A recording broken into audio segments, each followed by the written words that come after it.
Perfecto. Bueno, entonces, empecemos con este tema que no deja de ser interesantísimo, porque tiene mucho que ver con lo humano. Fíjense que esto se volvió loco.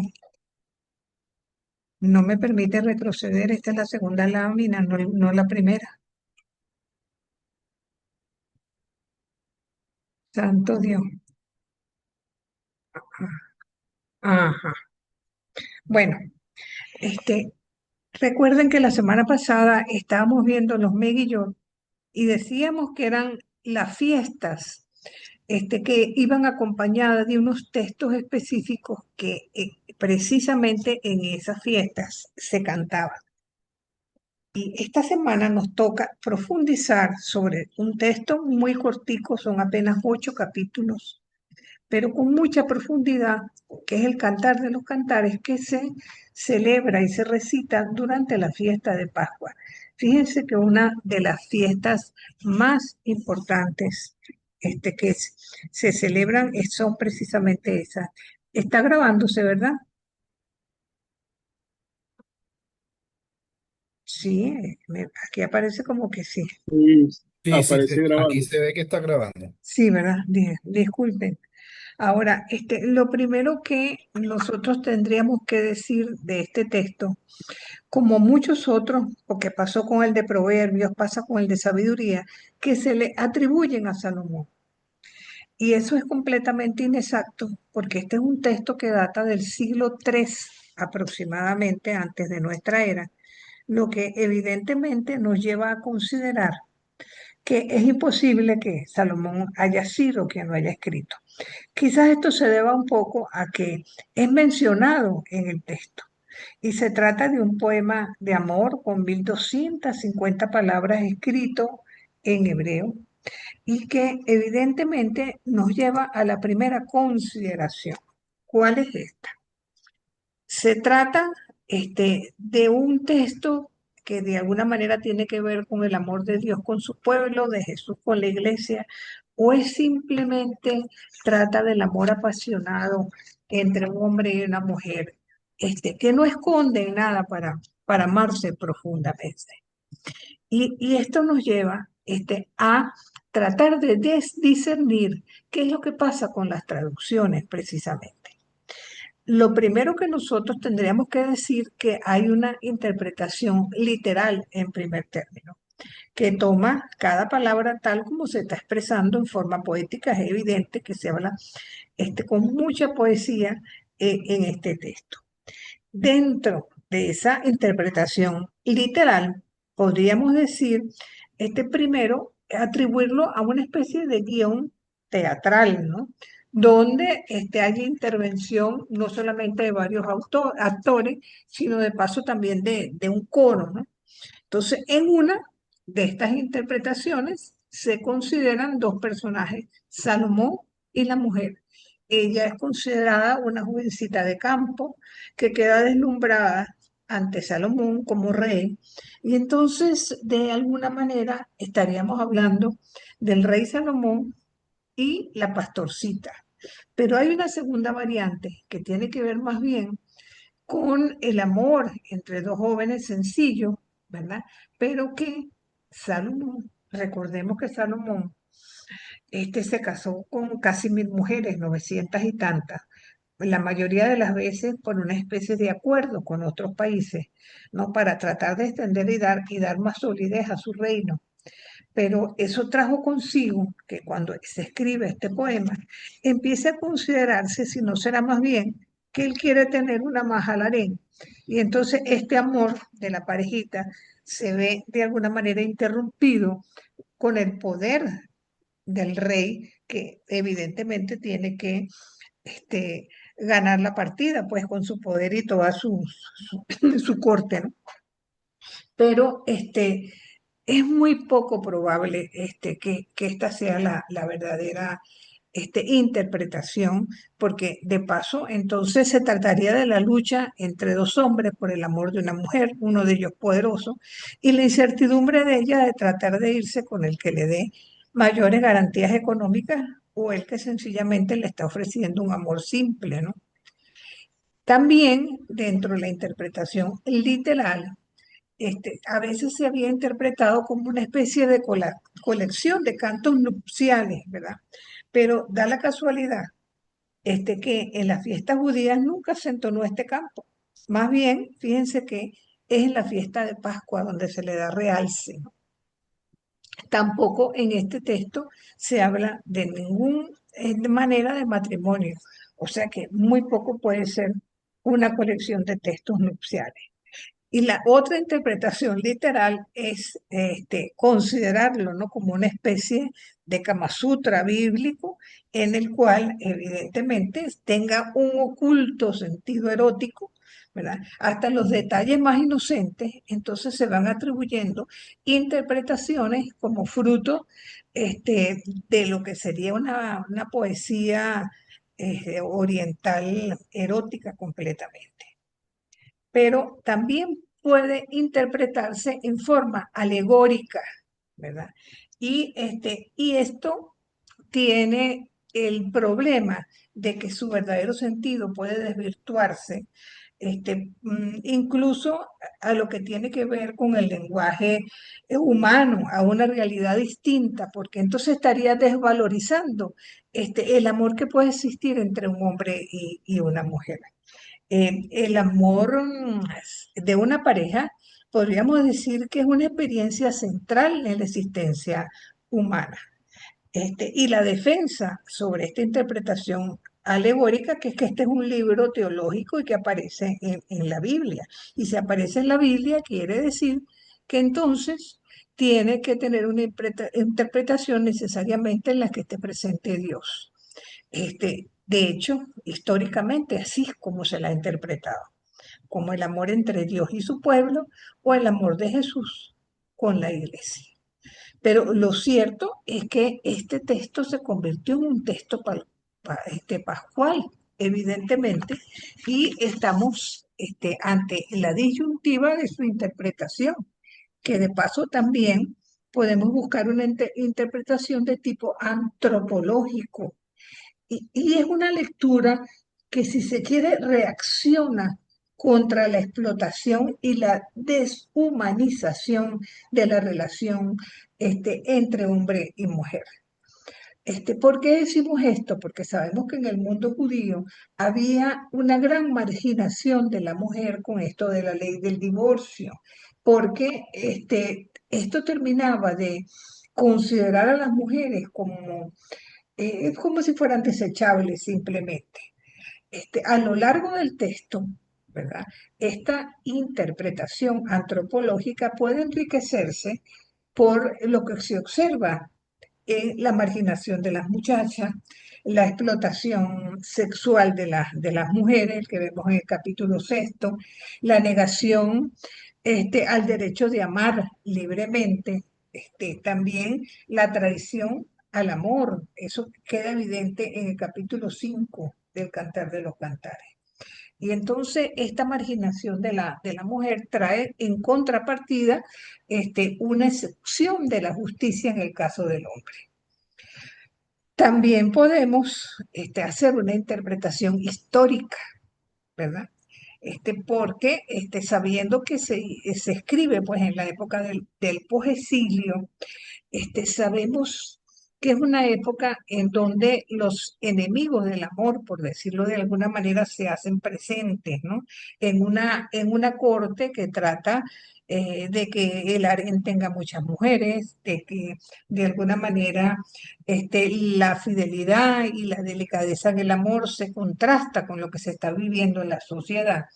Y sobre todo porque ponen como héroe precisamente al rey Salomón, que se presenta apoyado con su madre, con muchísimas riquezas, ¿verdad? Y que evidentemente da muestra pues de un amor completamente desinteresado, porque es evidente que todas sus bodas tuvieron que ver con contactos políticos de una u otra forma.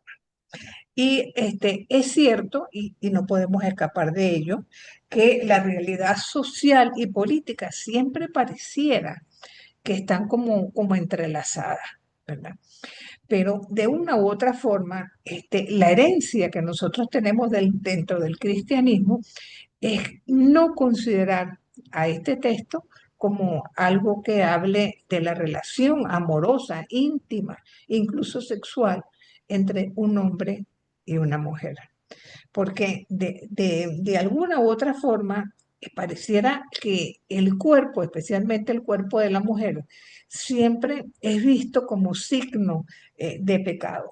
Entonces, y se consideró durante muchísimos siglos que ser cristiano necesariamente llevaba a ser asceta, ¿verdad? A tener un desprendimiento de las cosas terrestres, a darle más importancia al espíritu que a la carne. O sea, como de alguna manera todo lo que tenía que ver con el amor siempre quedó relativizado a un segundo plano. Y sobre todo en un contexto como el nuestro, en que se explota definitivamente el amor. Basta ver lo que es la publicidad, que de forma subliminal presentan a veces hasta figuras de mujeres, precisamente haciendo un llamado, a veces indirecto, pues precisamente a cosificar lo que es el verdadero amor y las relaciones íntimas, sobre todo atribuir también a lo que es el cuerpo, la raíz de todo mal, es también una realidad que hemos vivido en nuestra época. Lo curioso, y fíjense que en este momento hemos estudiado a Ruth y hemos estudiado a Esther. Ahora, este es un tercer canto que abiertamente nos habla de un protagonismo femenino bastante presente, lo que hace considerar cómo es posible que cuando la mujer ha sido ciudadana de segunda, sean precisamente tres textos de mujeres, que de paso, mujeres que no tienen hijos. Recordemos que para el pueblo de Israel, la única manera que una mujer entraba a formar parte del pueblo era dando hijos al pueblo. Y específicamente aquí es sencillamente una especie de elegía a lo que es el verdadero amor. En contraste con otros textos. Sabemos, por ejemplo, que el Siráside, ya lo vimos la vez anterior, o el eclesiástico, dice, no te quedes mirando a ninguna mujer, porque en ellas lo que vas a encontrar es malicia. Las mujeres lo que muchas veces ocasionan son oprobios. Entonces, con un vocabulario como ese, se contrasta una situación como la que está presente en el Cantar de los Cantares, que es verdaderamente como una oda a la necesidad de amar verdaderamente. Y fíjense que de alguna manera estamos ante una acción que se desarrolla en un medio completamente pastoril, campesino, donde digamos el espacio temporal va a ser también el contraste entre la ciudad y las habitaciones interiores donde se va el verdadero amor. Y esto es significativo, porque eso es algo que es recurrente en los textos bíblicos y que encontramos también, por ejemplo, en la época patriarcal, donde la gente del campo ve con miedo a la gente de la ciudad, porque la ciudad es un lugar donde las mujeres peligran, donde se puede encontrar la muerte, donde puede ser esclavizado, en contraste con el campo donde se vive un poco con más libertad. Y evidentemente los protagonistas principales los vamos a encontrar entre la Sulamita y su amado. Aparecen las madres de él y de ella, ¿verdad? Y lo más curioso, ¿verdad? La madre de la Sulamita parece estar completamente de acuerdo con el amor que ella está experimentando. Incluso hay un momento en el capítulo 6, ándate con él, en el mismo lecho donde yo dice a ti, adelante, hija, adelante. Entonces, tenemos también a un padre completamente ausente. Fíjense que siendo la figura masculina tan destacada, aquí en este texto no parece tener mayor importancia. Los hermanos de la Sulamita, que supuestamente la cuidan y no. y en el fondo no la cuidan realmente. Tenemos a los soldados, al rey Salomón y a su madre, que se presentan con toda su realeza y toda su riqueza, con carruajes que están cubiertos de oro. Y las hijas de Jerusalén, que vienen a ser como, diríamos nosotros hoy, las chismosas del cuento, ¿no? Que critican a la Sulamita por tener ese amor tan puro, tan de alguna manera, que ella está tan alegre, tan exuberante, que trata de explicar todo eso, pero no es entendida por las muchachas. Fíjense, apenas 117 versículos lo que vamos a encontrar, y donde evidentemente los sentidos son las claves para entender este texto, porque el oler, tocar o oír, lamer, es como que si los sentidos estuvieran aflorando en su máxima expresión, el lenguaje del cuerpo en su máxima expresión, ¿verdad? Entonces, fíjense, me gustaría que Ricardo o Chabelino, que han sido, digamos, los lectores principales aquí. Estoy. Dígame, Ajá, profesora.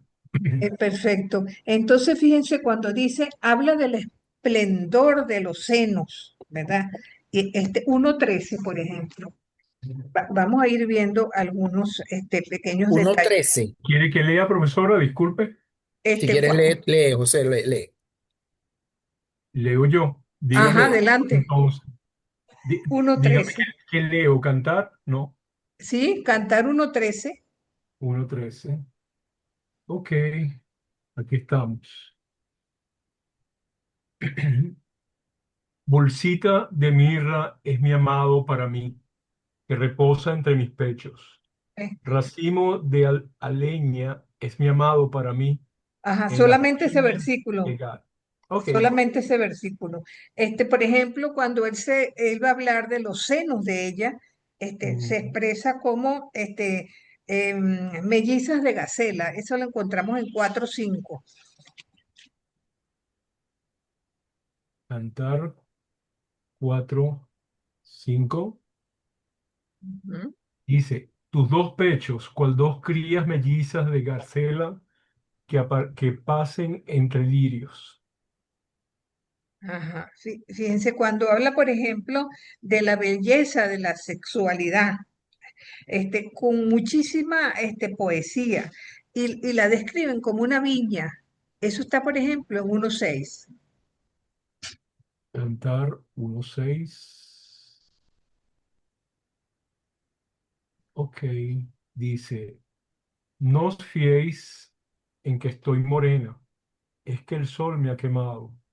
Los Ah, hijos de mi madre se airaron contra mí, me pusieron a guardar las viñas, mi propia viña no la había guardado. ajá. Fíjense, en 7:3, por ejemplo, se refieren a lo que para nosotros es el monte de Venus, ¿no? Y él habla precisamente del vientre. Es Ok, 7:3. dice, tu ombligo es una ánfora redonda, donde no falta el vino, tu Ajá. vientre un montón de trigo, de lirios rodeado. Sí, fíjense cómo nos va de alguna manera introduciendo, claro.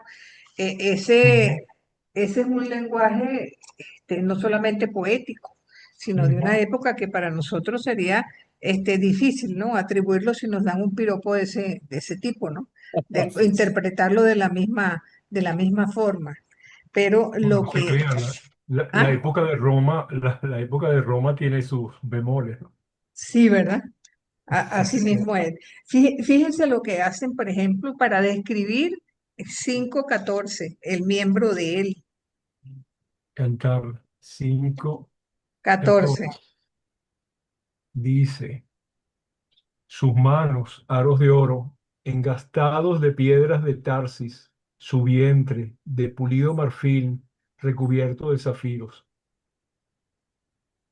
Al Ujú. 15, sus piernas, columnas de alabastro, asentadas en base de oro puro. Su porte es como el Líbano, esbelto cual los cedros. ¿Continúo? Sí, sí, sí, continúa un poquito más, porque Ok, es la descripción que ella hace de él. ok, la 16, que es la última, su paladar dulcísimo y todo él un encanto. Así es mi amado. así mi amigo, hijas de Jerusalén. Fíjense esa manera de expresarse, ¿no? En el 3:4 aparece la madre de ella. Un momentico, en 3:4 sí. 3:4 dice, apenas habíalos pasado cuando encontré al amor de mi alma, le aprehendí y lo soltaré, y no lo soltaré hasta que le haya introducido en la casa de mi madre, en la alcoba de la que me concibió. Fíjense qué hermosura, ¿no? Y después Mm, entonces este texto, lo que tú acabas de leer, nos conduce a ubicarnos como en un lugar privilegiado para la sexualidad. Algo verdaderamente importante en un contexto como el nuestro, que todo esto se ha como relativizado, por decirlo de alguna manera, donde deja de ser importante lo que es el verdadero amor. Entonces, les decía que el nombre de Salomón aparece varias veces, 3 veces específicamente durante el relato del cantar y sobre todo en el fondo. Si nosotros lo estudiamos con atención, nos vamos a dar cuenta que es una crítica precisamente cuando se está hablando de los establos de Salomón. Se está haciendo una crítica al poco de mujeres que tiene porque parece evidentemente una exageración, ¿verdad? Entonces, en un medio como ¿verdad? El hablar con cuestiones del campo, el hablar, ser concebida en una habitación en la misma casa de su madre, o estar con él bajo el manzano en el campo. Es como los lugares privados son presentados para la pareja como lugares aptos para el amor. Entonces, eso de alguna forma u otra, uniéndolo a lo que decimos de los sentidos. Este es un texto que no esconde pues nada lo que tiene que ver, por ejemplo, 4:6 que habla del perfume que emana el cuerpo de ella. dice, antes que sople la brisa del día y se huyan las sombras, me iré al monte de la mirra, perdón, me iré al monte de la mirra, sí, a la Ajá. colina del incienso. Ese es Fíjate que ahí Cantar está, 4:6. ahí está hablando en forma muy poética, o los olores. Ella huele a mirra Ujú. y él a qué huele en 1:13. Cantar 1:13. Ok. La bolsita de mirra también. Bolsita Bolsita de de mirra mirra. es mi amado Es, para mí, que exactamente. reposa entre mis pechos. Ajá, fíjate en 4:9. El ojo pareciera que tocara, acaricia, aparte de ver. Dice, me robaste el corazón, hermana mía, novia, me robaste el corazón con una mirada tuya, con una vuelta de tu collar. ¿Eh? Con una mirada tuya. O sea, el ver. Ahora, el tocar, 7:8. Ok, contar 7:8. Dice, tu talle se parece a la palmera, tus pechos a los racimos. Pero siguen y me dirán ustedes de qué están hablando. Siguen el versículo siguiente. Me dije, subiré a la palmera, recogeré sus frutos. Sean tus pechos como racimos de uvas, el perfume de tu aliento como el de las manzanas, tu paladar como vino generoso. Él va derecho hacia mi amado, como fluyen los labios de los que dormitan. Yo soy para mi amado y hacia mí tiende su deseo. Oh, ven, amado mío, salgamos al campo. Pasaremos la noche en las aldeas. De Ajá. mañana, ajá, ahí estoy. 2:14, por ejemplo, que habla de oír. 2:14. Ok, dice, paloma mía, en las grietas de la roca, en escarpados escondrijos, muéstrame tu semblante, déjame oír tu voz, porque tu voz es dulce y gracioso tu semblante. Cansadnos las raposas, esos son zorros, las pequeñas raposas que devastan las viñas, pues nuestras viñas están en flor. Mi Ajá, amado, ajá, listo. ajá. Ahora, 4, lee 4:16 y sigue el 5:1, que van Cuatro, seguidos. 6, 4:16. Llévate, cierzo, albergo, ven, soplad de mi huerto, que exhale sus aromas, entre mi amado en su huerto y coma sus frutos exquisitos. La próxima me dijo 5, La 1, siguiente. 5:1, voy para allá. ahí está hablando él. Ya he entrado en mi huerto, hermana mía, novia. He tomado mi mirra con mi bálsamo. He comido mi miel con mi panal. He bebido mi vino con mi leche. Comed, amigos, bebed, os queridos, embriagaos. Ajá, me van a Claro, mi decir Biblia es la de ustedes, Jerusalén y por eso ajá, suena así. me van a decir ustedes que no se está hablando de la relación íntima. Sí, Y claro, Abiertamente se ve que es así. Entonces, la viña se presenta como un lugar de fecundación, un lugar florido, ¿verdad? Y fíjense cómo el sexo del hombre se percibe con expresiones o imágenes de movimiento y erección, como el viento en 4:16 o en 2:4, en dos Cantar cuatro 2:4. 4. Ok, me ha llevado a la bodega y el perdón que enarbola sobre mí es amor. Fíjense, Confortarme con pasteles de pasas, con manzanas, reanimarme y enferma estoy de amor. enferma estoy de amor. Imagínense Dice, qué cosa tan hermosa, ¿no? Porque uno se viene a ver y entonces vamos viendo y vamos un poco a la parte literaria, cómo la estructura de este texto se va de alguna manera. Bueno, hay un coro que pareciera ser quienes llevan un poco vamos a decir, los obstáculos del amor, pero en un primer poema es el encuentro de los enamorados, en el segundo, el desencuentro, ya empezamos a ver los obstáculos. El tercer poema es el centro, precisamente en donde ellos consuman su amor, que continúa en el cuarto capítulo entre brazos entrelazados. Y el quinto, de alguna manera nos va mostrando lo que es la conclusión del relato. Ahora, si algo está claro, que este es un himno al amor humano. Eso es así. Nunca se preparó para que fuera un canto que se hiciera precisamente durante las bodas, ¿verdad? Entonces, desde este punto de vista, es cero considerar que Salomón pueda haber sido el autor de este texto, de entrada, y sobre todo, porque pareciera que Salomón era un experto en el amor, teniendo tantas mujeres, es hasta lógico considerar que así era. Pero las referencias acerca de Salomón, casualmente, están en tercera persona. Las encontramos en el capítulo 1, 3 y en el 8.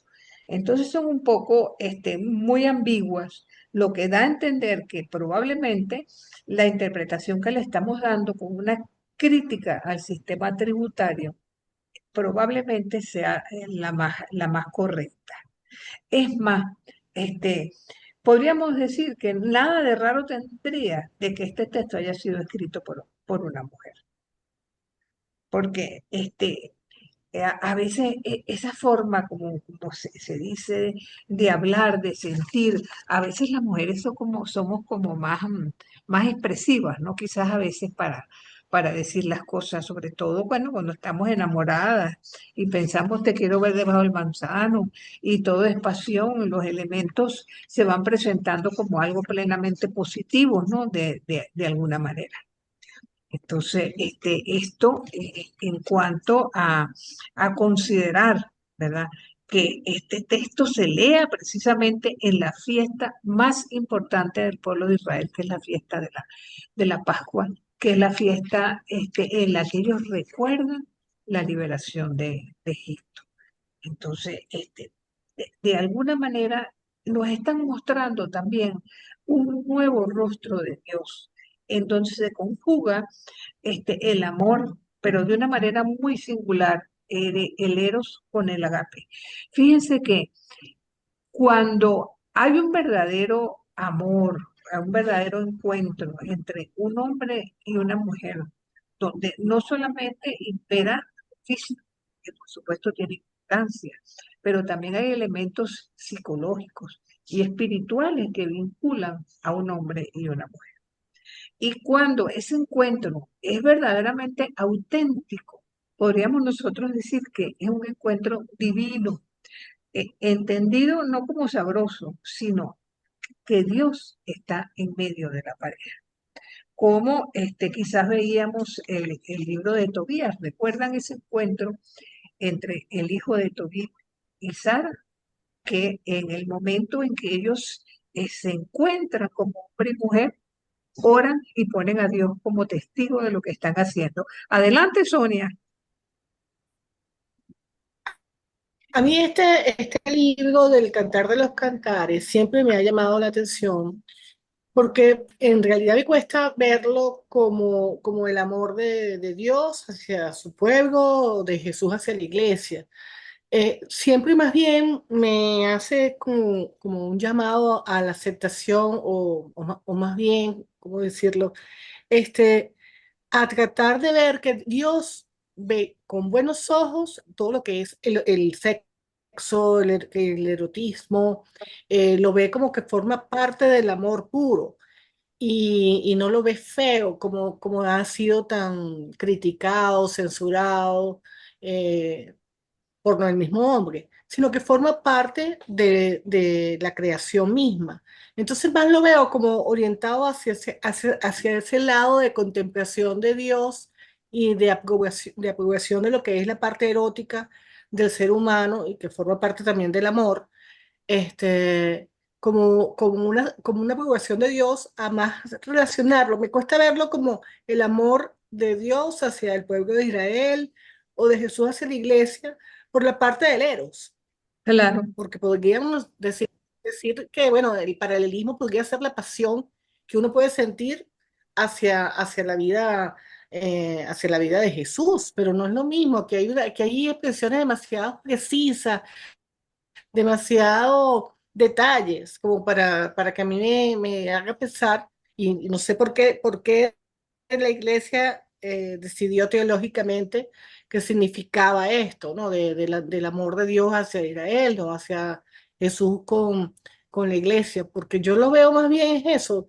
que no está mal el sexo, que es parte de la naturaleza humana, que es hermosa y Dios lo ve así. Entonces, bueno, no sé, pues quería ahí que me ayudara con eso. sí, claro que sí, Sonia, porque fíjense que el amor del cantar es fusión de eros y ágape. Todos nosotros, por nuestra condición humana, somos eróticos. Ahora, el problema está que no necesariamente el erotismo tiene que ver con la genitalidad. ¿Ok? Y es ahí donde quizás está el problema, porque yo creo que se ha cosificado la sexualidad. Se le ha dado, o sea, no, vamos a decirlo simplemente, no se ha puesto a Dios en el medio. Y por eso se ha banalizado. La virginidad no se cuida como un tesoro que le voy a entregar a mi amado, sino que mientras más experiencia tenga, mejor. Entonces, quizás por allí la cosa pudiera ir sonando. Adelante, José Abelino. No, solo quería decir, o sea, Dios no nos crea asexuados, ¿ok? Y para tú tener un matrimonio válido, tú debes estar abierto a concebir. Así que olvídense de la cosa, o sea, no pensemos en angelitos y pajaritos, porque eso no tiene nada que ver. ¿Ok? Dios nos quiere como somos y como nos creó. Así Claro, que eso tiene que estar allí. ¿Ok? Si no, no concibiríamos absolutamente nada. Lo que pasa es que hay veces que los puritanos o el concepto puritano erradica todo esto, pero quisiera saber cuál puritano no ha tenido hijos, ¿ok? En particular. Pero bueno, claro. ¿qué le puedo decir? No, no tal, Es tal cual. humano dentro de todo. Y lo que estamos es practicando nuestro ser humano y no es pescado siempre y cuando lo tengamos dentro de Dios, dentro de lo que espera Dios de nosotros. Y es que si vamos a concebir, estemos dentro de un matrimonio válido. Acuérdense que lo han dicho ya dos o tres papas. El 95% de los matrimonios son nulos de nulidad por causa de los engaños y de todo ese tipo de cosas. Si nos vamos por la vía natural, podemos tener y concebir hijos sin ningún problema, ¿ok? Y tener una vida sana sexual. Claro. Tal cual, sí, quizás por eso costó tanto considerar si se trataba de un texto canónico o no, porque interpretarlo como lo estamos haciendo nosotros, leyendo el texto, porque es que no estamos inventando. Fue, digamos, bastante irreverente para muchos. Hoy la mayoría le da una lectura correcta, quizás como que nosotros estamos considerando el amor entre un hombre y una mujer. Adelante, Isabela. Bueno, yo creo que sí he logrado identificar esa relación que se expresa realmente en el texto el amor entre Dios y su pueblo y el amor de Jesús a su iglesia, porque aquí se nos habla de alianza y fidelidad. Y esto expresado realmente desde una perspectiva teológica, pues habla de la sacramentalidad en el matrimonio. Aquí en un momento se está diciendo que el sexo sea malo o bueno, eso no está en disputa, simplemente del amor y dentro de la sacramentalidad del matrimonio, pues está contemplado desde el Antiguo Testamento, pues reproduzcanse, ¿no? Y entonces eso incorpora pues la sexualidad en su máxima expresión, pero eso pues también nos anima a descubrir ese amor ordenado. Por esa razón aparece allí como entredicho la parte de Salomón como se explica allí, como una especie de crítica a la cantidad de mujeres que tenían. Más bien este texto ordena el amor, ordena la sacramentalidad y apunta la sexualidad, perdón, en toda su esencia y apunta a esa sacramentalidad del matrimonio desde esa fidelidad y desde ese amor de Dios a su pueblo, pues expresado en el matrimonio. Bellísimo, me parece bellísimo. Bellísimo, tienes razón, muy bonito. Adelante, Julieta. Sí, me pareció un verso, pero hermosísimo. Me sorprendió bastante la manera como en aquellos tiempos pudo ser aceptado como un texto canónico dentro de la Biblia, porque justamente porque en aquella época pues eso era como un tabú, pues, ¿no? Hablar del cuerpo, de la sexualidad y esto. Pero mi pregunta concreta va en el sentido de si esto fue escrito 3 siglos antes de Cristo, ¿por qué se le está interpretando como el amor de Jesús a su iglesia? Si esto no habría, o sea, no había un Jesús ni una iglesia en aquellos tiempos en que fue escrito.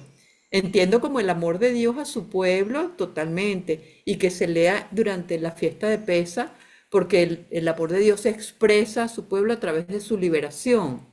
Pero no entiendo por qué lo interpretan como el amor de Jesús a la iglesia cuando fue escrito tantísimos siglos antes. No sé si me puede aclarar eso. Y bueno, porque recuerda que el cristianismo es heredero del judaísmo. Y al ser heredero del judaísmo, acuérdate que muchos textos del Antiguo Testamento se leen direccionados hacia Cristo. Sí. Adelante, Marilu. Buenas, ¿cómo están todos? Bueno, profe, yo aquí investigando también, bueno, conseguí todo eso que dice que por una parte que la amada es el pueblo y el amado es Dios, pero en las interpretaciones modernas habla de que es un texto, el cantar de los cantares es un texto del amor humano y conyugal. Desde Eso es lo una que estamos perspectiva, diciendo. sí, el libro adquiere valor teológico inmenso por derecho propio, sí. Funciona como un eco del Génesis antes de la caída. El cuerpo, el placer y el amor humano son declarados buenos en su origen natural. Sí. En el antiguo Oriente Medio, el sexo solía estar ligado a cultos sagrados de fertilidad y prostitución sagrada.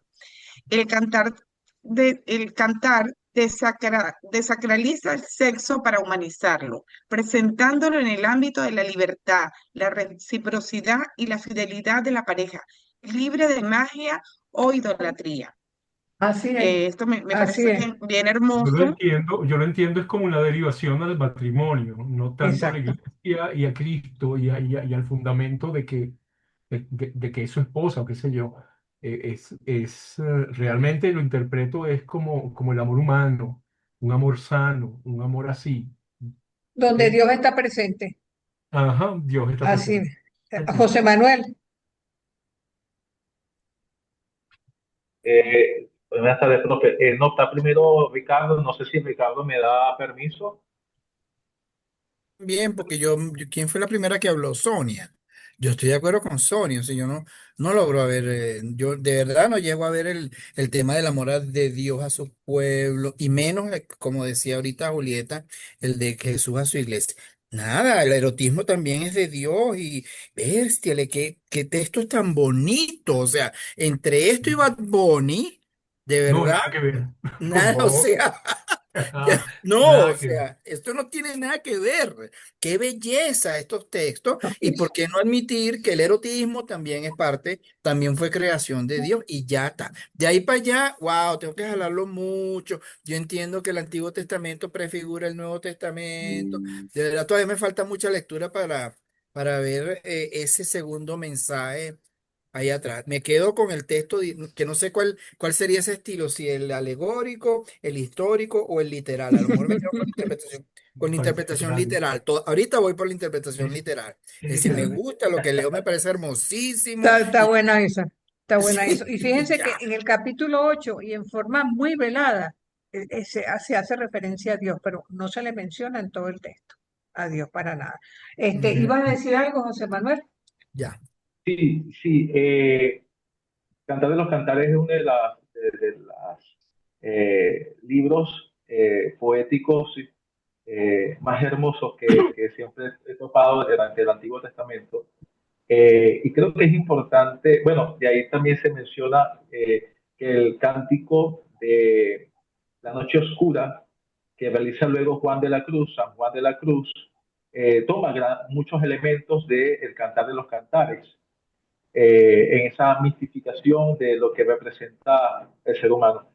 Eh, Me parece hermoso y palabra de Dios el hecho de ir describiendo al ser humano como un ser capaz del placer, que busca justamente la plenitud en todos los aspectos.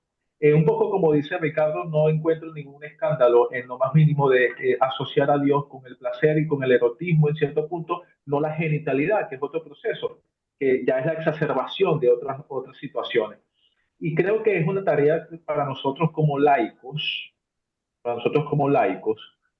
asumir una buena y equilibrada lectura de esto, porque gran parte de la moralidad cristiana ha partido del clero cristiano, es decir, de hombres y de mujeres que, bueno, son castos o viven una vida célibe.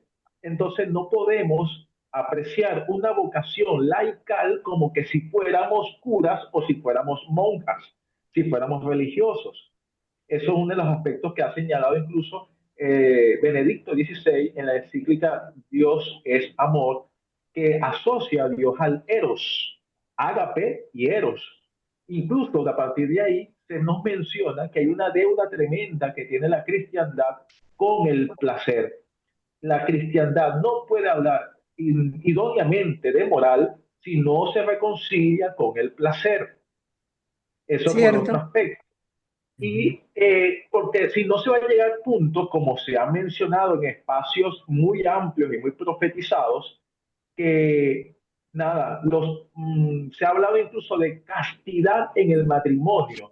Eso es algo totalmente anacrónico y algo totalmente que no lleva a esa vocación.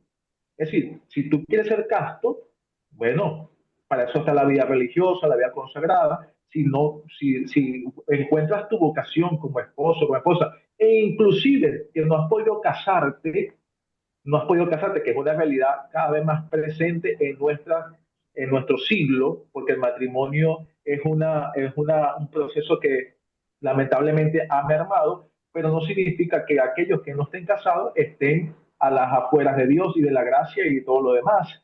Entonces, Bueno, ese es un yo creo tema que que, ya se va hacia la moral, José Manuel, vamos a decir, ¿no? Pero yo creo que la obligación de ser castos como que es para todos, religiosos e incluso para claro, nosotros.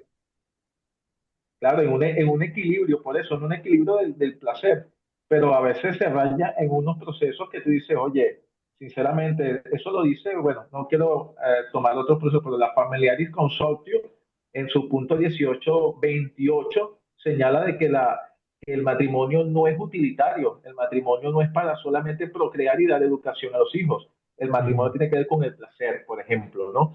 Y bueno, me parece interesante que a nivel bíblico siempre aparecen estas figuras tan disruptivas como Salomón, el propio David y su pecado, y ahorita que nos menciona el Cantar de los Cantares, y pareciese que en la tradición, corríjame usted, profe, pareciese que en la tradición la parte punitiva del placer de la sexualidad no es tanto, corríjame, porque no me he atrevido a lanzarme mucho en esa área, porque creo que por ciertos escrúpulos, pero sería interesante también abordar ese punto. Sí, bueno, eso nos tocaría cuando vean teología moral. Seguramente van a tocar todos esos temas. Adelante, Bueno, lo que Gloria. pasa es lo que pasa es que yo estoy viendo moralidad Ves, en las materias. por eso acentúas eso. Gloria, Sí.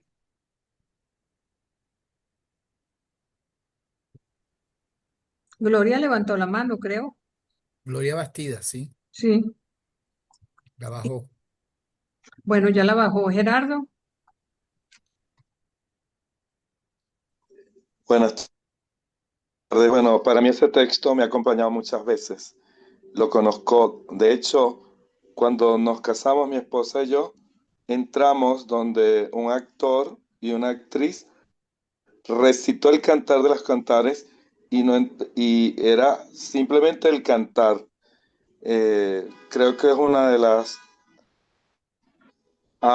de las poesías de más alto vuelo que se ha podido escribir en la historia de la humanidad, donde el amor forma parte de la identidad de la humanidad y además está escrito como que si fuera en primavera, donde hay un florecimiento, el tema de los olores, de todo las sensaciones que uno puede vivir en la primavera, en esa renovación que da la naturaleza después de venir del invierno.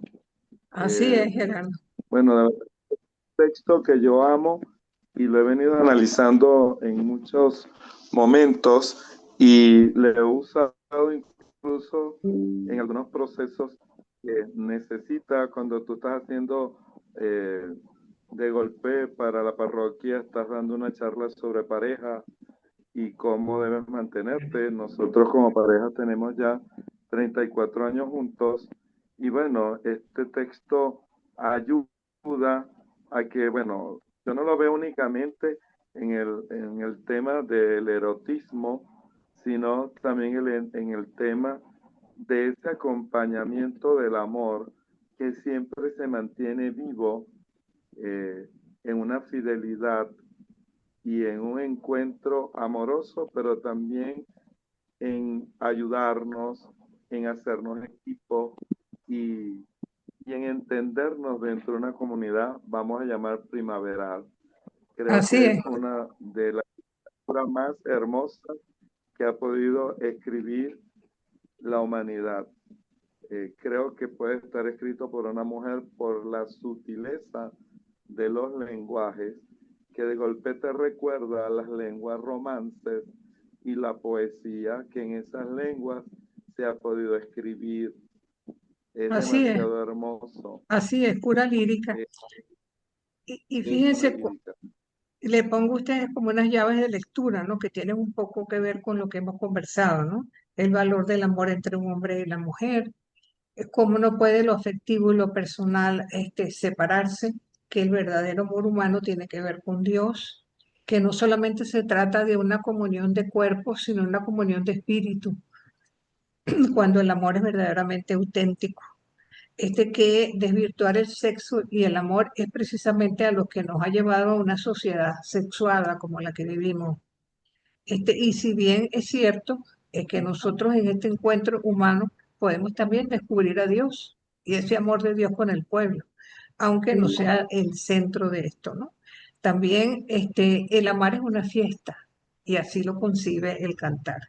Y más importante que este tipo de textos, ¿verdad? Que tienen presencia femenina, tratan de alguna manera de superar esa imagen femenina. Durante la monarquía era la sierva, para los profetas infiel, para el exilio la viuda, después encerrada como ama de casa, como dice el proverbio. Y el cantar es una puerta de entrada a un cambio de paradigma, ¿no? La sexualidad y la sensualidad pueden estar al servicio del amor. Yo para terminar el texto del cantar, quisiera leerles un texto que escribió el profeta, el poeta libanés Khalil Gibran, es Khalil. Dice, maestro, háblanos del matrimonio. Ah, pero eso es un alto pues. Sí, y él responde, han nacido juntos y juntos estarán eternamente. Estarán juntos cuando las blancas alas de la muerte acaben con sus días. Estarán juntos incluso en la callada memoria de Dios. Pero dejen que en su vivir juntos haya espacio y dejen que los vientos del paraíso dancen entre ustedes. Ámense el uno al otro, pero no hagan del amor una cadena. Dejen más bien que haya un mar en movimiento entre las luchas de sus almas. Que el uno llene el vaso del otro, pero no beban los dos de la misma taza. Den uno al otro pan, pero no coman de la misma hogaza. Canten y bailen juntos, alégrense, pero respeten la propia intimidad. También las cuerdas del laúd están solas, pero vibran por la misma música. Dense los corazones, pero no para poseerlos, porque solo la mano de la vida puede contener sus corazones.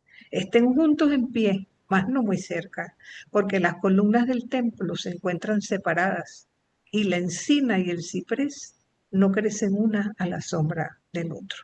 Entonces, con la fuerza totalizante propia del amor, podemos utilizar el cantar de los cantares para celebrar la raíz de todo amor humano auténtico, horizontal y vertical, porque nos conduce a Dios.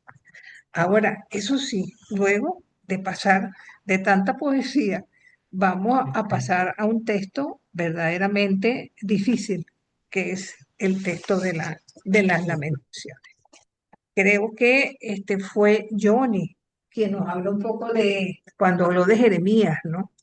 Que mencionó parte de este texto que se le ha atribuido a Salomón, perdón, a Jeremías, pero hoy por hoy los autores no están muy de acuerdo con eso, porque consideran que hay varias manos en la forma como está expresado en sus cinco poemas o sus cinco capítulos, por decirlo así. Como nombre recibe el nombre de Eka, es algo así como, ay, ¿cómo? Es un término característico del comienzo de un canto fúnebre o de una elegía, ¿no? El Talmud lo menciona en forma de equinoccio, término que está en consonancia con un género propio que se llama lamentación precisamente. Entonces, forma parte de los Ketubim y específicamente de los Megillot, porque este es un texto que se celebra o se canta cuando en el aniversario de la destrucción del templo, ¿verdad? Entonces, ¿dónde fue y en qué época? Bueno, existen pruebas de que en el lugar donde estaba el templo comenzaron a celebrarse una serie de lamentaciones tras su destrucción. Así lo dice Jeremías 41:5. ¿Verdad? Y también se celebraban jornadas de ayuno para conmemorar la caída de Jerusalén, costumbre que se conservó después de haberse reconstruido posteriormente el templo. Y estos nos permiten ubicar este escrito entre la destrucción de Jerusalén, que fue en el 587, y el edicto de Ciro de regreso, que fue en el 538. Y todo hace pensar que el lugar donde se hizo fue precisamente en Judea. Vamos al autor, aunque ya mencionamos que evidentemente no se trataba de Jeremías. Entonces, los 4 primeros capítulos podrían ser de un mismo autor. Quizás porque surgieron quizás como una liturgia tradicional a la que algunos autores quizás tuvieron acceso, ¿no? Y entre los 5 capítulos hay diferencias que difícilmente se pueden explicar si estamos hablando de un solo autor. Por ejemplo, el quinto, ¿verdad? Ofrece una descripción coherente de la vida de Judea bajo el dominio de los babilónicos, en contraste con apuntes episódicos de la caída de Jerusalén. La Biblia de los 70, la Septuaginta, es quien atribuye el texto a Jeremías. Probablemente porque Jeremías menciona la caída de Jerusalén y las lamentaciones del pueblo, ¿no? Pero más bien habría que pensar en un autor posiblemente del círculo antibabilónico opuesto precisamente a Jeremías y a Godolías. Estas 5, si tienen ustedes la Biblia en sus manos, se van a dar cuenta que se trata de los 4 primeros son un poema acróstico. Esto quiere decir que cada uno de los versículos que lo componen comienzan con una letra en orden del alefato hebreo y están se llama, ordenados en forma quiástica. El primero y el último son genéricos en su contenido, pero el tercero mezcla la queja individual en primera persona con el nosotros comunitario. Entonces, son elegías fúnebres, así lo vemos en el primer poema, una lamentación personificada de Jerusalén. El segundo habla de lo que ha tenido que soportar la ciudad a manos de Yahvé. El tercer poema, les decía antes que empieza con una lamentación individual para terminar con una colectiva. Y en el cuarto predomina la elegía comunitaria para concluir con el quinto, que es donde vemos las quejas típicas del género lamentaciones, que incluye incluso una especie de himnos. Entonces, ¿cuál es el significado y propósito de haber sido escrito este texto, que por Dios es bastante difícil, por decirlo así? Podríamos decir que la destrucción de Jerusalén trajo un gran impacto dentro del pueblo. Y es interpretado básicamente como un castigo por los pecados del pueblo, por su comportamiento, por sus falsedades, por haberse alejado de la alianza, por haber seguido con los Baales, por haberle dado la espalda a Dios. Y donde de alguna manera es una culpa compartida, porque no se trata solamente de los gobernantes y de los sacerdotes, se trata de todo el pueblo que se ha portado mal. Entonces, los poemas lo que hacen es dar rienda suelta al dolor que el pueblo siente en este momento, quizás con una toma de conciencia de su culpabilidad y la confesión de la esperanza de que no todo está perdido, que a pesar de que ellos han hecho las cosas malas, Dios finalmente los va a perdonar, porque siempre la esperanza está puesta en Sión y en la dinastía davídica como una forma de recuperar el ayer y el esplendor. De alguna manera, también ante la caída de Jerusalén, que debemos recordar que para el pueblo vino a representar no solamente la destrucción del pueblo, el ir al destierro y sobre todo el saber que de ahí en adelante más nunca iban a tener rey y que siempre iban a tener algún imperio que los iba a estar gobernando. Ahora, los excesos del enemigo, específicamente el canto hacia los babilónicos, son interpretados como una injusticia perpetrada hacia Israel, pero permitida por Dios, ¿verdad?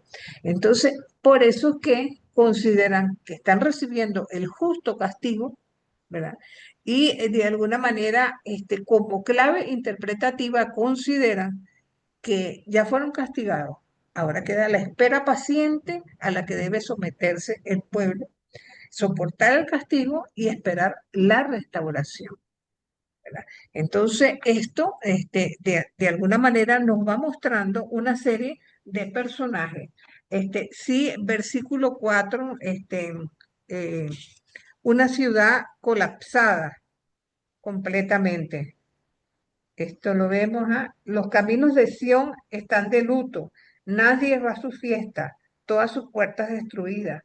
Gimen los sacerdotes, las doncellas están llenas de tristeza, Jerusalén está llena de amargura.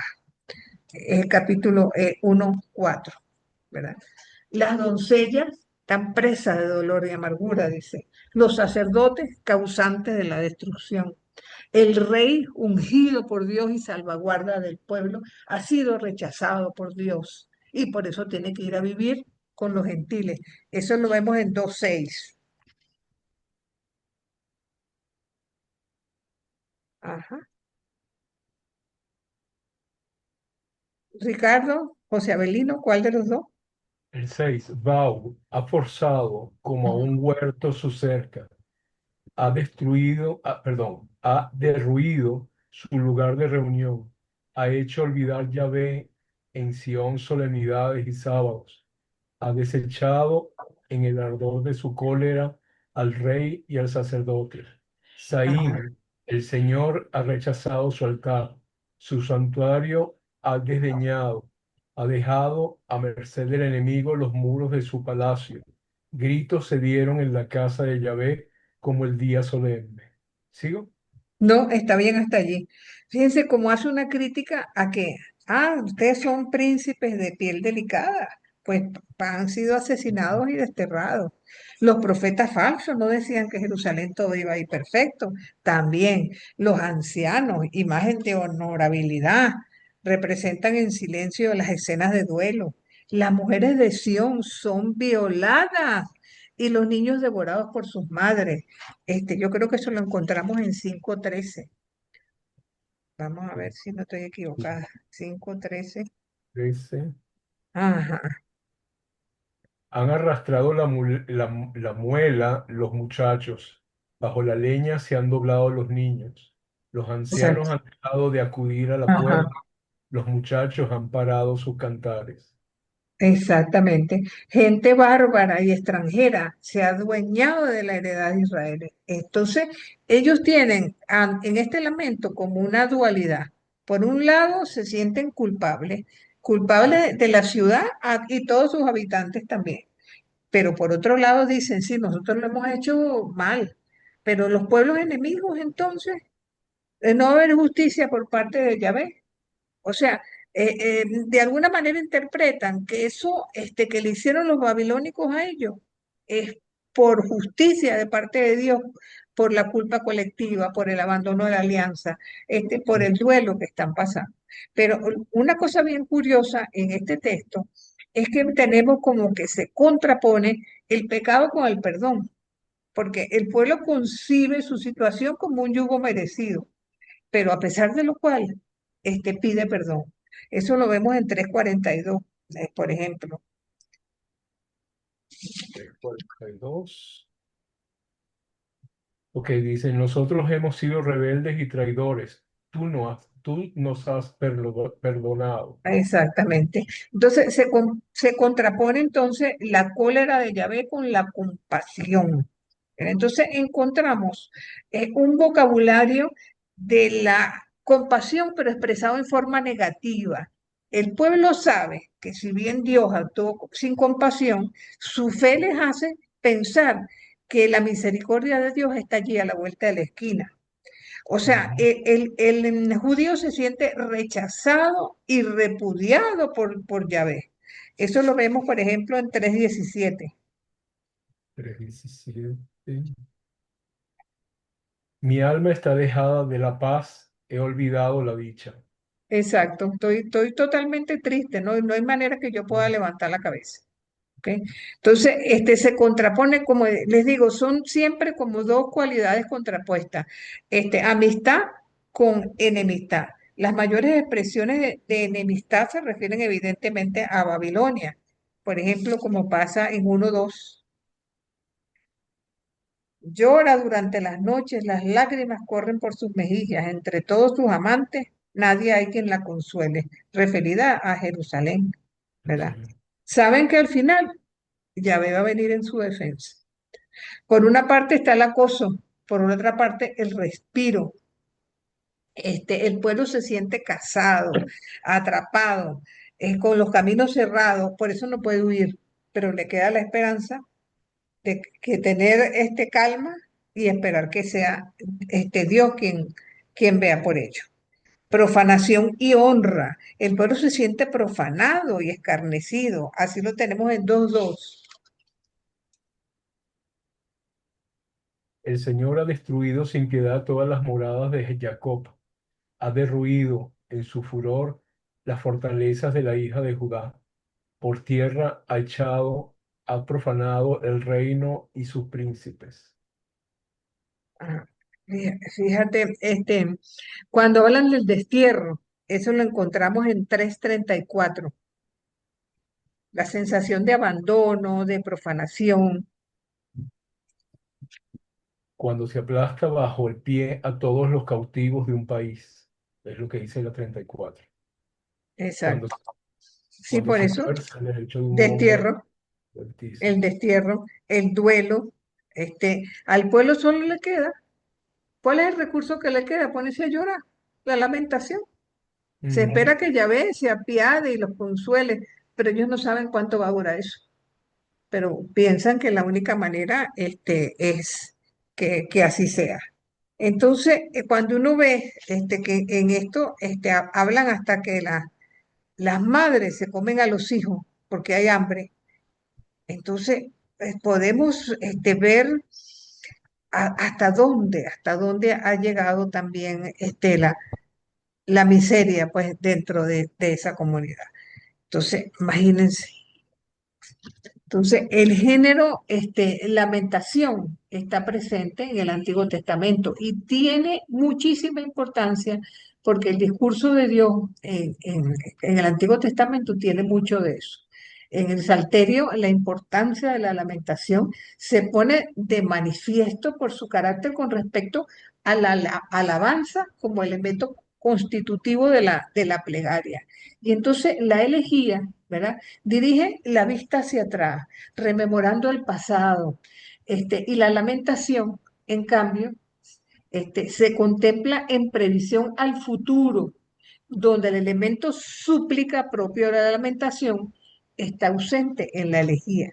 Entonces, la peculiaridad de este texto es la claridad a partir de esta distinción. No son elegías fúnebres en sentido estricto, porque no son exequias, vamos a decir así, pero es más que todo preparar el camino de salvación que nos va a presentar el Deutero Isaías como respuesta a la lamentación y súplica del pueblo. Por eso constituye el libro de lamentaciones como un eslabón, ¿verdad?, entre la historia de la lamentación y la plegaria que nosotros vemos en el Antiguo Testamento. Porque siempre el discurso de Dios en el Antiguo Testamento va entre la cólera y la misericordia. La misericordia eterna, la cólera hasta la cuarta generación, por los, por los, vamos a decir, por los pecados del pueblo, ¿no? Entonces, aquí concretamente vemos que en el Nuevo Testamento también vamos a encontrar el género de lamentación. Cuando en Mateo 23:37 o el capítulo 13 del Evangelio de Marcos, Jesús anuncia la destrucción de Jerusalén y el sufrimiento que va a acarrear en el pueblo esa destrucción. Entonces, señala ya lo que hemos venido hablando, de que su misericordia va a ser superior a su ira, pero que esa ira ha sido necesaria a la catástrofe como para que puedan, a partir de esa ceniza, volver a reconstruir verdaderamente el anuncio de una verdadera amistad, para que aquellos que se quejan, aquellos que están sufriendo, ¿verdad?, sean capaces de superar eso en aras, ¿verdad?, precisamente de lo que les pueda deparar posteriormente, ¿verdad?, la cruz. Hay un señor, Woodward, que escribió: la iglesia actual necesita desesperadamente escuchar el mensaje de lamentaciones.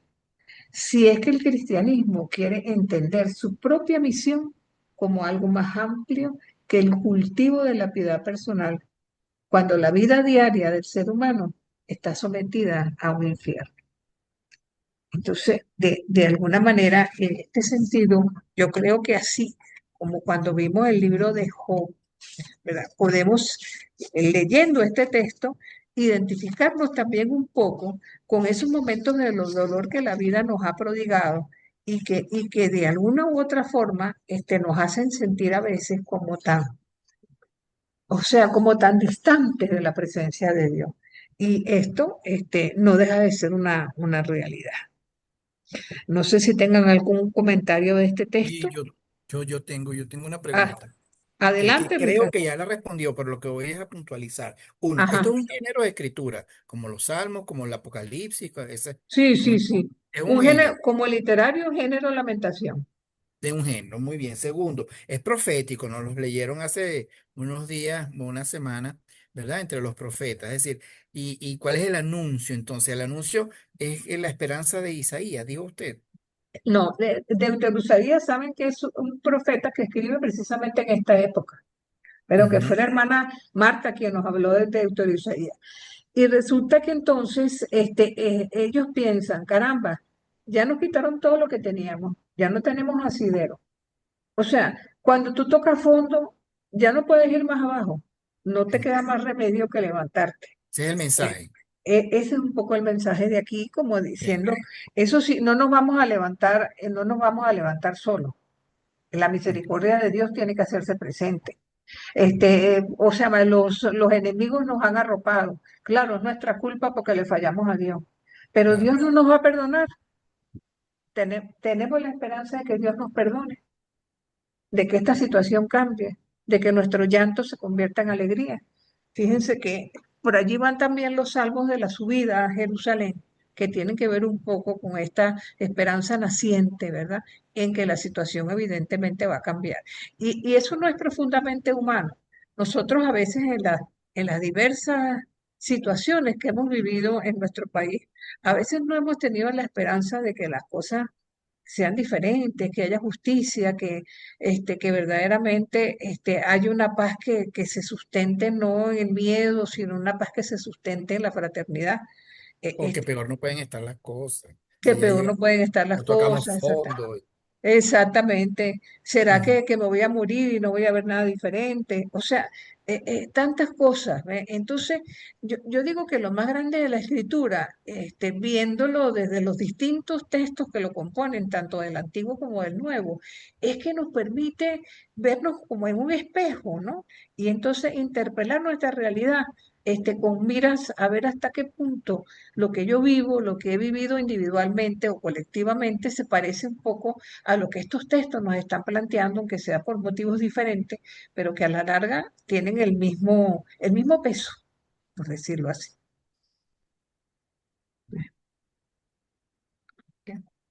Bien.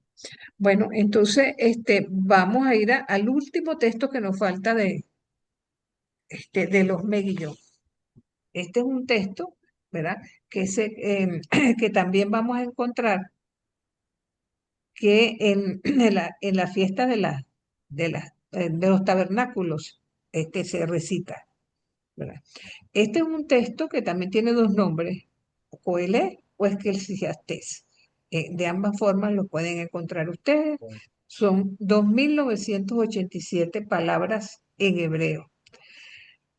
Nuevamente es un texto escrito en forma definitiva en esta época, incluso algunas de sus expresiones tocan no solamente lo persa, que sería la época en que siglo IV, siglo III, sino también algunos aspectos ya que tocan la época helenística. El autor aparece 85 veces en primera persona, 7 con el sinónimo de coele. Entonces, y a veces con el perfil de Salomón. ¿Ve? Nuevamente un texto que se quiere atribuir a Salomón. Quizás todo esto sea porque recuerden que Salomón tenía fama de sabio. Entonces, quizás la fama lo llevó a considerar que prácticamente todo el Antiguo Testamento casi lo había escrito él, así como se llegó a considerar en un momento dado que el autor del Pentateuco era Moisés. Hoy en día, por supuesto, sabemos que no es así. Era un anciano, era un intelectual que escribe en forma irónica, no lo sabemos. Pero ¿cuál es la palabra que más sale en este texto? Evel 38 veces. ¿Saben de dónde viene la palabra Evel? Vanidad, ¿Cómo? ¿será? Vanidad. No. Bueno, vanidad, sí, pero ¿recuerdan cómo se llamaba el hermano de Caín? A ver, Abel. Bueno, Abel y Ebel tienen los mismos, vamos a decir, las mismas letras, por decirlo así. Y entonces hace referencia a algo vacío, a la vanidad, a lo inconsistente, al desencanto, a lo que es pasajero, ¿verdad? Entonces, como precisamente como Abel, ¿verdad? Entonces, este es parece una persona deprimida, porque todo es quien escribe el texto, ¿no? Porque todo para él es la hora de Caín, todo es un desencanto, todo en la vida es un vacío de vacíos. Entonces, y utiliza mucho, ¿verdad? El lenguaje valorativo. No solamente observa la vida y la muerte, sino que es capaz de distinguir entre el bien y el mal, entre la justicia y la maldad, entre el malvado y el que hace el bien, sabiduría, trabajo, fidelidad, felicidad, envidia, política, se mete con todos los aspectos de la vida que nosotros podamos imaginar. Entonces, empieza definiendo que el sol no solamente es el astro de luz, sino que como siempre está allí, asiste de manera impasible a los sufrimientos de la historia. Vanidad de vanidades, así comienza. Este, sí, podemos leer los primeros mm, versículos del capítulo 1, vamos a observar básicamente eso.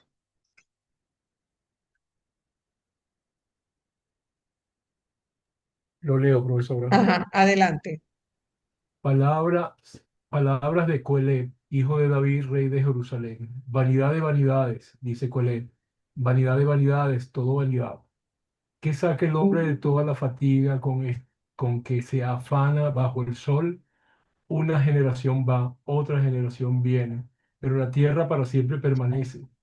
Sale el sol y el sol se pone, corre hacia su lugar y allí se vuelve y ahí vuelve a salir. Sopla hacia el sur el viento y gira hacia el norte. Gira que te gira, sigue el viento y vuelve el viento a girar. Todos los ríos van al mar y el mar nunca se llena. Al lugar donde los ríos van, allá vuelve a fluir. Hasta ahí está bien, José Avelino. Fíjense que Oye, lo que trata de decir es que ujú, trata de tocar todos los aspectos de la vida, ¿ok? ujú. Y que afecta a todos. Dice, tú eres viejo, o tú eres joven, tú eres pobre, tú eres rico, igual te vas a morir. Entonces, ¿para qué tanta vanidad? ¿Para qué tanto? Yo creo que este texto es muy actual.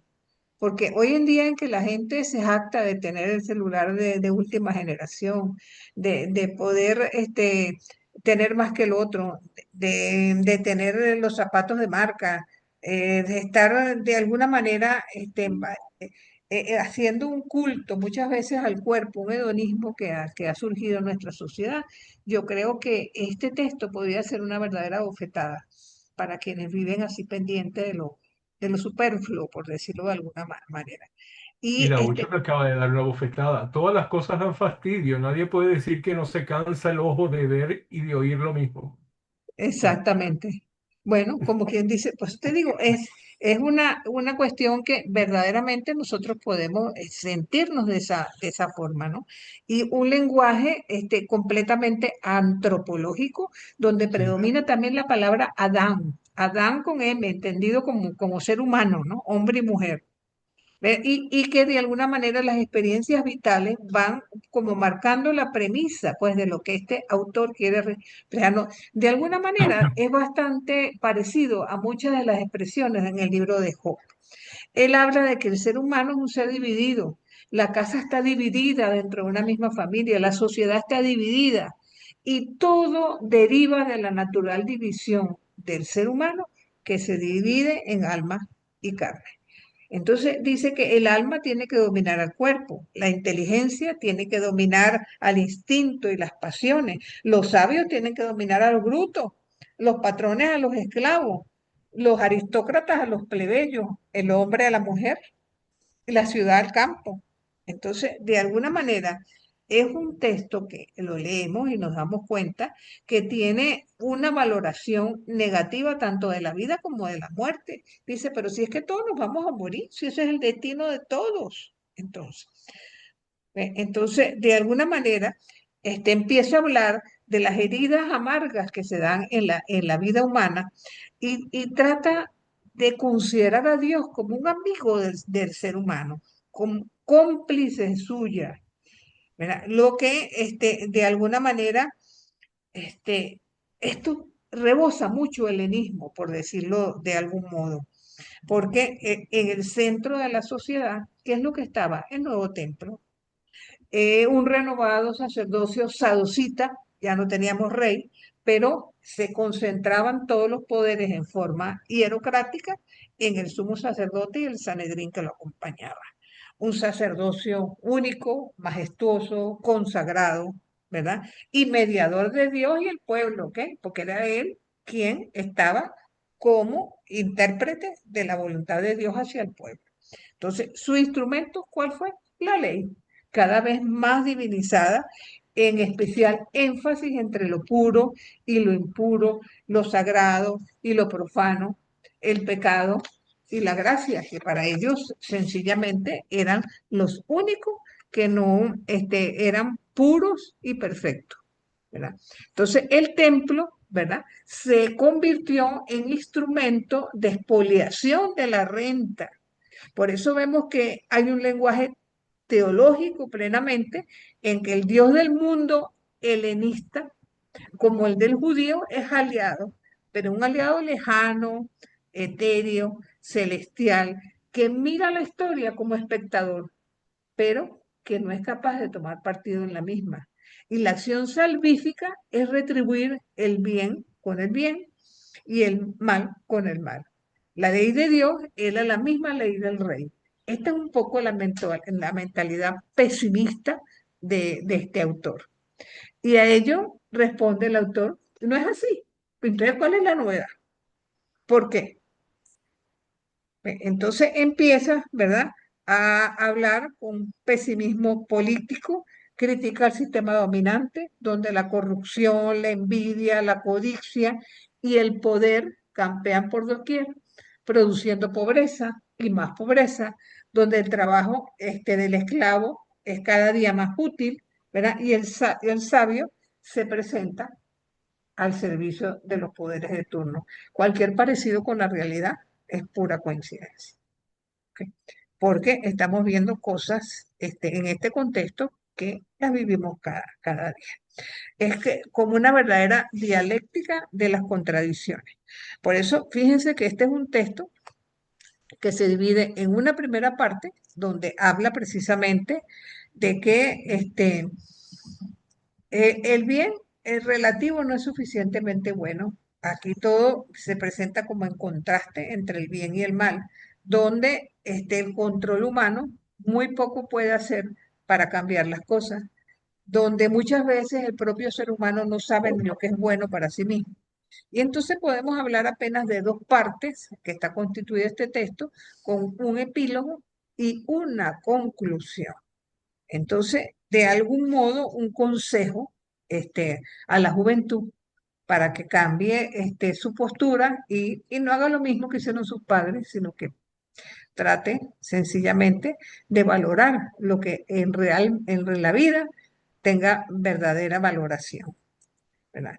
Entonces, decimos, ¿verdad?, que el Coelé es un hombre de buena salud, que no busca la razón del sufrimiento, sino que comprueba que el estar bien es algo pasajero y que la gente tiene que disfrutar de los pequeños goces que tiene en su vida, porque nada es eterno, todo es efímero, ¿verdad? Entonces, de alguna manera es un texto que ya claramente cree en una vida después de esta y habla de cómo hay que rendir cuentas más tarde o más temprano. ¿Y cuál es la mejor manera de rendir buenas cuentas? Temer a Dios y cumplir los mandamientos. ¿Ves? Entonces dice que abandonarse el misterio de Dios es lo que va a ayudar.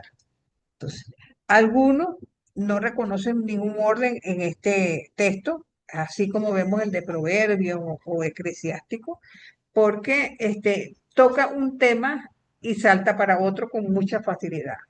Fíjense, habla de la sabiduría es vana, los placeres son vanos, todo se da su tiempo, da algunos consejos de piedad, sobre todo, muchos a manera de proverbios, ¿verdad? Y de alguna manera con su invitación a que el hombre sea capaz de mirar hacia lo que va a ser su morada eterna, dando pasos para considerar que es importante tener esto claro desde siempre. Entonces, fíjense, ya sobre la vanidad de la vida, vanidades nos leyó José Avelino, pero podíamos leer un poco el capítulo 3 versículos del 1, unos versículos pocos, porque prácticamente es todo el capítulo 3, pero unos versículos para ver sobre lo que está hablando acerca de la vida misma y las cosas que pasan. Eclesiastes 3. Ujú. Ok. Todo tiene su momento y cada cosa su tiempo bajo el cielo. Su tiempo es el nacer y su tiempo el morir. Su tiempo el plantar y su tiempo el arrancar lo plantado. Su tiempo el matar y su tiempo el sanar. Su tiempo el destruir y su tiempo el edificar. Su tiempo el llorar y su tiempo el reír. Su tiempo el lamentarse y su tiempo el danzar. Su tiempo el lanzar piedras y su tiempo el recogerlas, su tiempo en abrazarse y su tiempo en separarse. Hasta ahí está bien, José Abel. No, fíjense que esto es Mm, interesante porque A mí me ya parece que está la más que mentalidad no. griega en medio de esto, ¿no? Y una cosa es el tiempo que nosotros tenemos para hacer Ujú, todo lo que tú acabas de mencionar y otra cosa es el tiempo de Dios. A mm. veces no van de la mano.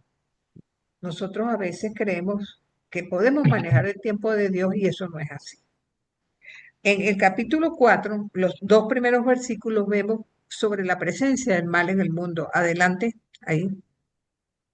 Ok, yo me volví a considerar todas las violencias perpetradas bajo el sol. Vi el llanto de los oprimidos sin tener quien los consuele, la violencia de sus verdugos sin tener quien los vengue. Felicité a los muertos que ya perecieron, más que a los vivos que aún viven. Más feliz aún que en trabos es aquel que aún no ha existido, que no ha visto la iniquidad, perdón, que se comete bajo el sol. He visto que todo afán y todo éxito en una obra excita a la envidia de uno contra el otro. También esto es vanidad y atrapar vientos. El necio se cruza de manos y devora su carne. Más vale llenar un puñado con reposo que dos puñados con fatiga en el atrapar vientos. Volví de nuevo a considerar otra vanidad bajo el sol, a saber, un hombre solo, sin sucesor, sin hijos ni hermanos, sin límite a su fatiga, sin que sus ojos se harten de riqueza. Hasta Más, ahí, José Avelino. ok, Ajá, fíjense, sobre el carácter de la felicidad, ¿cómo consigues tú ser feliz? Son tres versículos nada más del capítulo 9, del 7 al 10. 9. Capítulo 9, versículos del 7 al 10.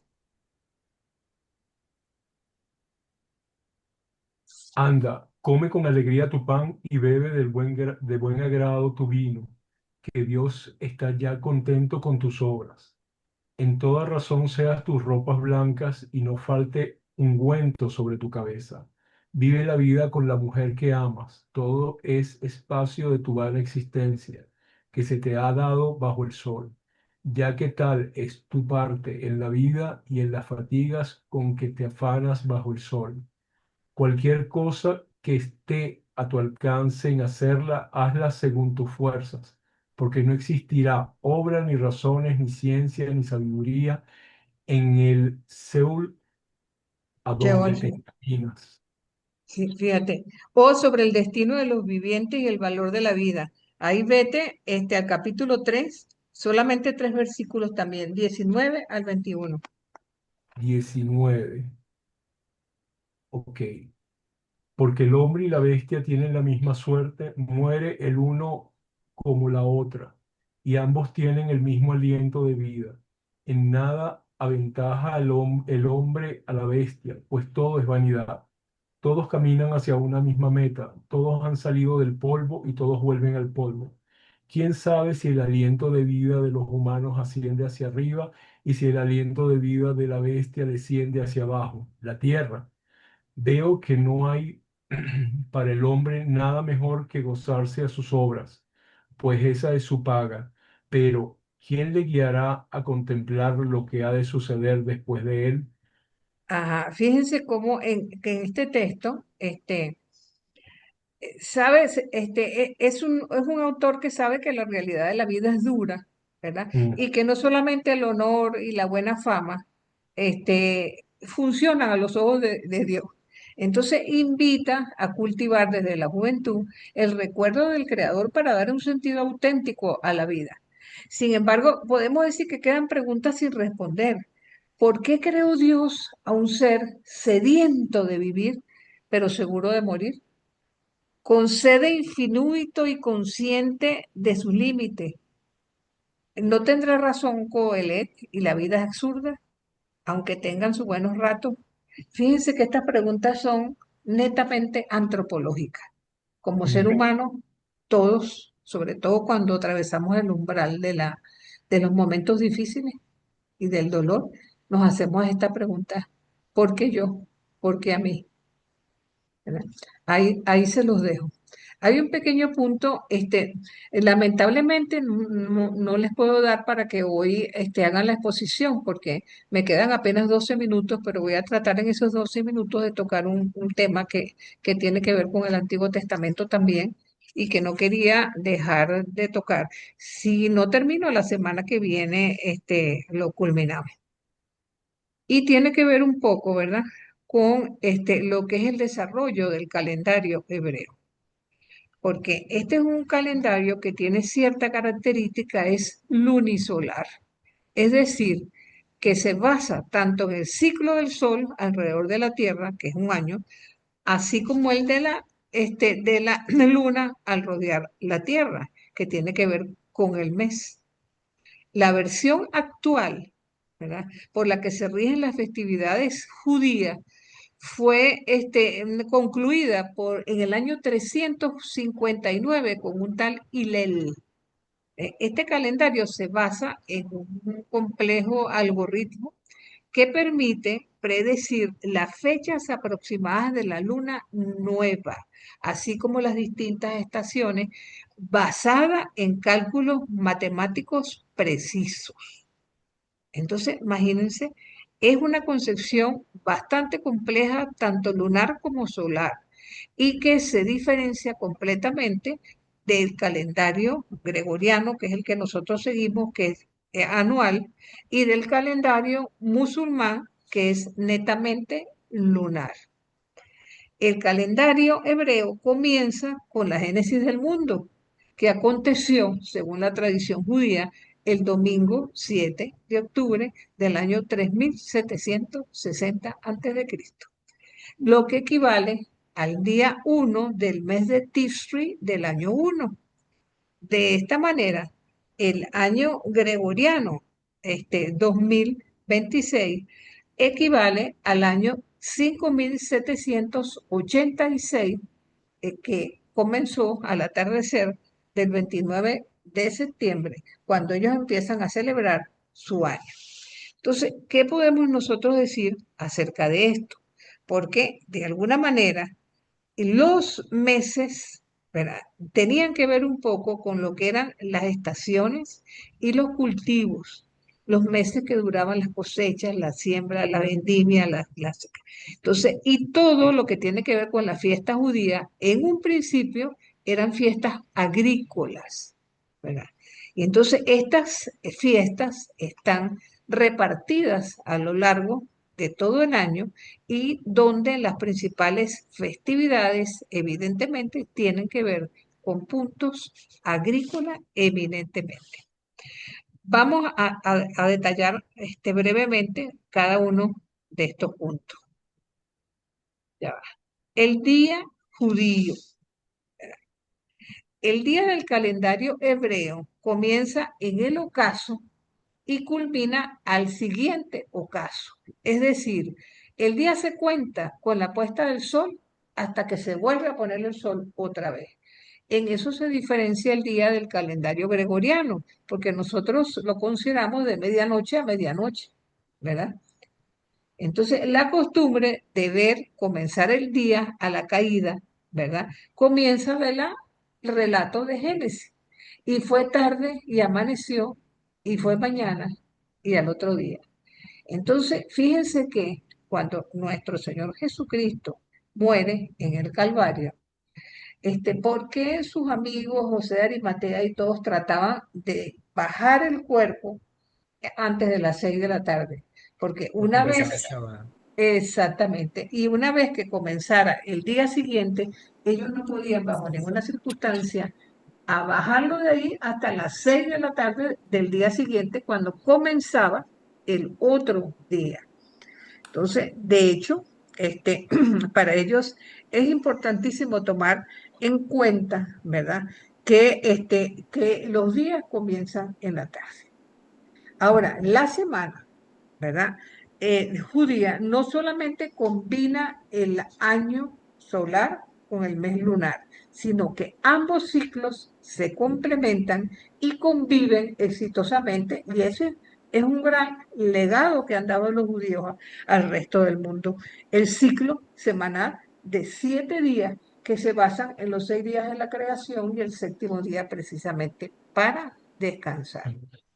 Entonces, esto de alguna manera para ellos ha sido importante para resaltar la santidad del sábado, y cuando por casualidad el día del perdón cae en un sábado, se convierte en el sábado de sábados por excelencia, ¿no? Entonces, de alguna manera, ellos mediante cálculos matemáticos han tratado que ciertas fechas que para ellos pudieran chocar, con esos cálculos de una u otra forma no se sucedan. Entonces, el mes judío también, al igual que nosotros, tiene 12 meses. Pero, ¿verdad? Hay unos meses que son de 30 días. Nosotros tenemos unos meses de 30, otros de 30 días y uno de 28. Excepción de que cada 4 años tenemos un año bisiesto. En cambio, ellos van a tener meses de 29 y de 30 días intercalados. Pero entonces, como juegan con ambos los calendarios lunar y solar, ellos van a tener el mismo problema que nosotros tenemos, ¿verdad? Cuando empiezan a sobrarle días. Y entonces, ¿cómo hacen para completar eso? ¿Verdad? Entonces, allí tenemos entonces que el año judío va a cambiar. El año, según la cuenta bíblica, comenzaba con el Nisan, el mes primero, el Éxodo, y concluía en el mes de Adar. Posteriormente se cambió y el mes de Tishri, con la celebración del Año Nuevo, literalmente cabeza de año, se celebra hasta nuestros días tal como rige ese calendario. Entonces ellos, al igual que nosotros, tienen calendarios bisiestos y no bisiestos, donde tienen 3 categorías de año: año deficiente, año regular y año completo. Entonces, imagínense que el año completo para ellos es de 385 días. Y entonces, la única manera que tienen ellos para compensar, ¿verdad?, aquellas dificultades de los días que le están sobrando. Ahora, ¿cómo queda la Pascua cristiana allí? Vamos a decir ahí. Se ha determinado y se estipuló que el primer día de la Pascua cristiana es el domingo de Pascua o de Resurrección. Se celebre el primer domingo después de la luna llena, inmediatamente luego del equinoccio de primavera. Y esto basándose también en cálculos que tienen su origen en la mentalidad judía, sobre todo porque en un primer momento para la iglesia cristiana, para distinguirse de los judíos, fue corriendo la Pascua de tal forma que llegó un momento que se celebraba casi en Navidad. Entonces tuvieron que, de alguna manera, organizarse y tomar en cuenta que es la única forma de que la Pascua coincida más o menos con la primavera, que es lo que se buscaba. Casualmente este año coincidió la Pascua ortodoxa, la Pascua judía y la Pascua cristiana, católica, en la misma fecha aproximadamente. Y esto nos lleva, y Dios mío, ya me quedan 5 minutos, a las fiestas judías, ¿verdad? La fiesta judía, ¿verdad? La principal, por supuesto, es la fiesta de la Pascua, que viene a representar la salida de Egipto y su símbolo es la sangre. Lo vamos a encontrar en textos como el Levítico, Éxodo y, por supuesto, en la Primera de Corintios 5, versículo 7, se le menciona. Tenemos también la fiesta de los panes sin levadura. Fíjense que todas estas se celebran en el mes de Nisan, que es el masá, el pan sin levadura, del cual los judíos cuando salieron de Egipto salían con ese pan, con la mitad del horno, como se dice, y tuvieron que irse apresuradamente. Y por eso el pan que ellos comen en la época de Pascua es precisamente el pan sin levadura. También esto es mencionado en la Primera de Corintios y por supuesto Éxodo y Levítico. También está la fiesta de las primicias, también en el mes de Nisan, mencionada en Levítico 23, y su símbolo es la gavilla de la primera siega. Además, ya cambiamos entonces de mes, tenemos Shavuot, Pentecostés, que son 50 días después de la Pascua, igual que nosotros, Levítico y Deuteronomio. Se celebra la ley de Moisés y nosotros celebramos el nacimiento de la iglesia. Fíjense cómo, de alguna manera, siendo el mismo origen, se le da una distinta connotación. Las fiestas de las trompetas, cuando se suena el shofar en el primer día del año, primero de Tishri, Rosh Hashanah, es tiempo de regocijo, generalmente cae en septiembre, octubre aproximadamente. Yom Kippur, día de la expiación, en el mismo mes, el día más sagrado del año judío, también presente en Levítico y es mencionado en el texto de Isaías. Y la fiesta de los tabernáculos, ¿verdad? Donde se recita el libro de Coelé, es mencionado en Levítico, en Nehemías y en el texto de Zacarías. Recuerda los 40 años de vagar por el desierto y también se conoce como fiesta de las cosechas. Tenemos la Hanukkah, la fiesta de la dedicación, ya en el mes de Kislev, conmemora la reedificación del Templo Santo en Jerusalén en el 165, después de la profanación de Antíoco IV Epifanes en la época misma de Daniel, es mencionado en Daniel y por supuesto en el capítulo 10 del Evangelio de Juan. Tenemos la fiesta de Purim, tiene su origen en el libro de Esther, ¿verdad? En el 14 de Adar, y conmemora la historia ¿cómo se llama? De Esther, cuando se salvó a la población judía de una matanza, ¿verdad? Entonces, las fiestas bíblicas, de alguna manera, unas se celebran en primavera, otras se celebran en otoño, y evidentemente nuestra iglesia cristiana, de alguna manera, de esas mismas fiestas, ha sacado las connotaciones que de alguna manera conducen a Cristo y a partir de allí, históricamente, nosotros seguimos celebrando estas fiestas de una u otra forma. Vamos a dejarlo hasta aquí, que ya me estoy tomando unos minutos de más con respecto ¿cómo se llama? A la hora. Y me disculpan si alguno tenía alguna intención de hacer la presentación el día de hoy, pero ya con esto nos emparejamos.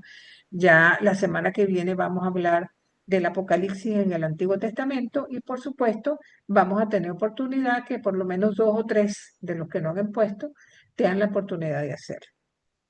¿Ok?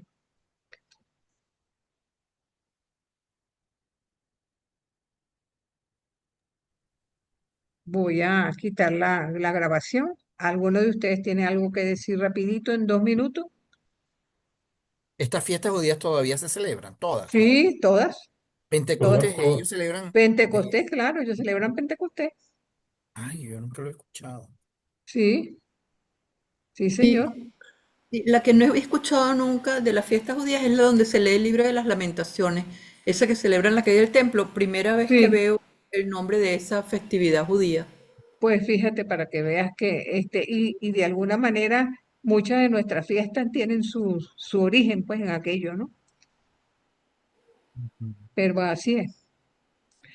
Bueno, mi gente bella, para que no Bueno, nos regañen por tomarnos más espacio, disculpen que esta clase fue un poco intensa, muy larga, pero había también que y buena, terminar. No, y Sí, muy buena. buena. Es sí, intensa y buena, profesora, Al perdón. intensa. contrario. Sí. Exactamente.